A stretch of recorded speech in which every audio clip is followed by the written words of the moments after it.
Students, how are you all? Welcome to our online classes. Today my class is class 8 SST Geo chapter first.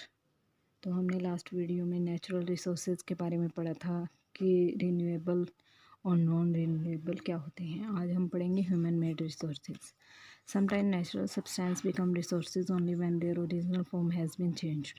कई बार क्या होता है कि जो प्रकृति के द्वारा जो हमें पदार्थ पाए जाते हैं उनसे हम ओरिजिनल फॉर्म से चेंज कर उनकी ओरिजिनल फॉर्म जो होती है वो वैसे ही यूज़ ना करके उनको थोड़ा चेंज कर दिया जाता है। Iron ore was not a resource until people learn to extract iron from it. जब आयरन और जो होता है वो रिसोर्स नहीं होता जिसके बारे में लोगों ने पढ़ा है और जो पृथ्वी से पाया जाता है, यानी कि इन दोनों फॉर्म में अंतर होता है। People use natural resource to make buildings, bridge, road, machinery and vehicles which are known as human made resources. जो पीपल हैं, जो लोग हैं, वो नेचुरल रिसोर्सेज को किन चीज़ों में प्रयोग करते हैं? बिल्डिंग बनाने में, ब्रिज बनाने में, रोड बनाने में, मशीनरी बनाने में, व्हीकल्स बनाने में। और इन्हें क्या इन चीज़ों को बनने के बाद क्या कहा जाता है? Human made resources. Technology is also a human made resources. जो टेक्नोलॉजी है वो क्या है? ह्यूमन मेड रिसोर्सेज हैं। तो इसमें लेट्स डू में दिया हुआ है, think of a few renewable resources and mention how their stock में get affected by overuse. यानी कि रिन्यूएबल रिसोर्सेज की लिस्ट बनाकर आपको बताना है और वो ओवर यूज़ होता है तो उनका स्टॉक पे क्या प्रभाव पड़ता है, कैसे प्रभाव पड़ता है उनके स्टॉक पर। ठीक है।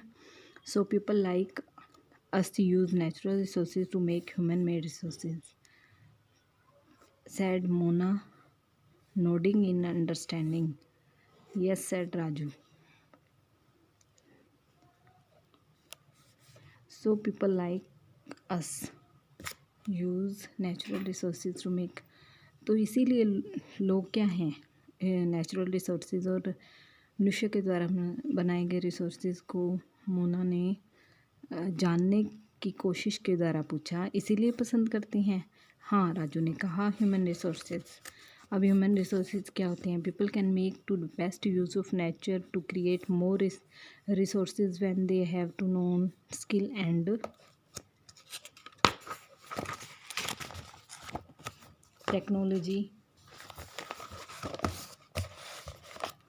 technology to do so. That is why human beings are special resources। जो मनुष्य ने क्या किया है? टेक्नोलॉजी के द्वारा बहुत कुछ कर लिया है और उसने क्या है, नेचुरल जो रिसोर्सेज होते हैं उनको काफ़ी चेंज भी करके यूज़ किया है। तो ह्यूमन बीइंग क्या है? एक स्पेशल रिसोर्स है। People are human resources. जो पीपल्स होते हैं वो क्या होते हैं? ह्यूमन रिसोर्सेज होते हैं। Education and health help in making people A valuable resource. और जो शिक्षा ने क्या है, मनुष्य को बहुत सा वैल्यूएबल रिसोर्स यानी कि कीमती जो है, अपनी पढ़ाई के बारे में, अपनी हेल्थ के बारे में बहुत सारा जो है प्रकृति के जो बहुत सारे साधन उपलब्ध करवाए हैं शिक्षा ने और उसके स्वास्थ्य के बारे में। Improving the quality of people skill so that they are able to create more resources is known as human resources development. तो लोगों ने अपनी जो अपनी एबिलिटी हैं, उनकी क्वालिटी है, अपनी जो उनकी स्किल्स हैं, उनके द्वारा उन्होंने क्या किया है? बहुत सारे ह्यूमन मेड रिसोर्सेजों को बनाया है। कंजर्विंग रिसोर्सेज यानी कि जो रिसोर्सेज कंजर्व हुए हैं। Mona has a night mayor. She dreamed that all the water on the earth has dried up and all the tree cut down. Mona ने क्या देखा? स्वप्नदर्शी थी, तो उसने सपने में क्या देखा कि पृथ्वी पर जितने भी पानी के स्रोत थे वो सूख गए हैं और जितने भी पेड़ थे वो काट दिए गए हैं। There was no shade and nothing to eat to drink. और पृथ्वी पर कोई भी छाया या कोई भी पीने के लिए खाना या पानी नहीं था। People were suffering and roaming around dispensary looking for food and shade. और लोग क्या हैं?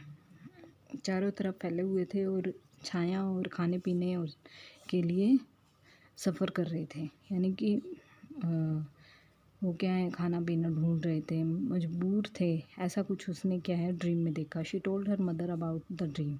उसने अपनी माता से ड्रीम, इस सपने के बारे में पूछा। अम्मा, can this really happen, she asked. उसने पूछा, क्या यह वास्तव में हो सकता है अम्मा?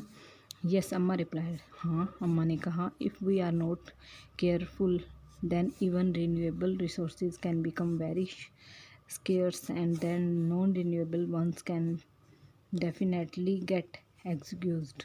अम्मा ने कहा कि अगर हम लोगों ने ध्यान नहीं दिया या हम जो हैं बदलाव वाले जो भी रिसोर्सेज होते हैं उनको इसी तरह से दोहन करते रहे तो एक दिन ऐसा हो सकता है कि जो प्रकृति हमें देती है वो चीज़ें वास्तव में ही कम हो जाएं और हम लोगों को सफ़र करना पड़े। What can we do about it, हम इसके बारे में क्या कर सकते हैं? राजू आस्क्ड। राजू ने पूछा। लॉट्स रिप्लाइड अम्मा। अम्मा ने कहा, बहुत कुछ। Using resources carefully and given them time to get renewed it called resources conservation. हम क्या हैं, उन रिसोर्सेज को ध्यानपूर्वक इस्तेमाल करें और उन चीज़ों को दोबारा से रिन्यू करें, यानी कि उन चीज़ों का दोबारा से यूज़ करें। एग्ज़ाम्पल के तौर पे अगर हम पेड़ काट रहे हैं तो उसकी जगह, अगर हम एक पेड़ काट रहे हैं तो उसकी जगह हमें 5 पेड़ लगाने चाहिए। 5 नहीं तो एटलीस्ट कम से कम 2 पेड़ तो लगाने ही चाहिए। तो इससे क्या है, प्रकृति का बैलेंस बनता रहता है। Balancing the need of to use resources and also conserve them from the future is called sustainable development. तो जो प्रकृति का बैलेंस है रिसोर्स के बारे में, जब हम इसे कंजर्व करते हैं तो इसे क्या है, भविष्य का सकारात्मक आधार कहा जाता है। जो भविष्य के लिए हम जो नए नए काम करेंगे तो उससे क्या है, प्रकृति सुरक्षित होती है तो हमारे लिए ही फ़ायदा है। There are many way to conserve resources. बहुत से रास्ते हैं जिनसे रिसोर्सेज को कंजर्व किया जा सकता है, यानी कि उनको दोहन से बचाया जा सकता है या उन्हें दोबारा से रिन्यू किया जा सकता है। Each person can contribute by reducing consumption, recycling and reusing things. हर आदमी इसमें पार्टिसिपेट कर सकता है, यानी कि कंजर्व करने में। तो वो क्या करे कि चीज़ों को इस्तेमाल करे, उनको रिसाइकिल करे, उन्हें रीयूज़ करे। तो इस तरह से बहुत सारी चीज़ें हम क्या है, प्रकृति के द्वारा वापस प्रकृति का बैलेंस बनाने के लिए प्रकृति को अर्पित कर सकते हैं। Ultimately it make different because all our lives are linked. ये हो सकता है क्योंकि ये अलग ज़रूर हैं, लेकिन क्या है, ये ऑल लिविंग थिंग्स होती हैं। ऑल हमारे रहने का जो तरीका है, हमारे रहने के जो लोग हैं वो सारे क्या हैं, अल्टीमेटली एक दूसरे से जुड़े हुए हैं। तो हम अगर ऐसा कदम उठाते हैं तो हो सकता है हमें देख के कोई दूसरा आदमी भी ऐसा कुछ करने लगे। एग्ज़ाम्पल के तौर पे आजकल कोरोना वायरस चल रहा है, तो आप लोगों को पता ही है कि इसके फैलाव को अगर रोकना है तो हमें ज़्यादा से ज़्यादा अपने घरों में रहना चाहिए। तो इसी तरह से क्या है, हम अपनी प्रकृति को हार्म होने से कुछ बचा रहे हैं, क्योंकि इन दिनों बताया जा रहा है कि वातावरण काफ़ी शुद्ध नज़र आ रहा है पहले के सालों से। और अगर ऐसा कुछ होता रहे तो इससे क्या है, प्रकृति सुरक्षित रहेगी। तो हमें है ना प्रकृति का दोहन कम से कम करना चाहिए, यानी कि जहाँ पर हम मिनिमम चीज़ों का यूज़ कर सकते हैं, मतलब कम से कम चीज़ों का यूज़ करें, कम से कम चीज़ों का इस्तेमाल करें ताकि हमारी प्रदूषण कम से कम हो। तो ऐसी चीज़ों का इस्तेमाल करने से क्या होता है कि प्रकृति हार्म नहीं होती है, और कई ऐसी चीज़ें होती हैं जिन्हें हम रीयूज़ भी कर सकती हैं। That's evening the children and their friends made packet and shopping bags out of the old newspaper, discarded clothes and baskets from bamboo sticks। शाम को सभी बच्चे इकट्ठे हुए, उनके दोस्त इकट्ठे हुए, उन्होंने क्या किया, उन्होंने पैकेट्स और शॉपिंग बैग बनाने शुरू किए पुराने अखबारों से, पुराने कपड़े से, और टोकरियाँ बनानी शुरू की जो बांस के तने होते हैं, स्टिक्स होती हैं बांस की, उनसे। We will give a few to every family we know. हम इन्हें कुछ लोगों को, कई परिवारों को दे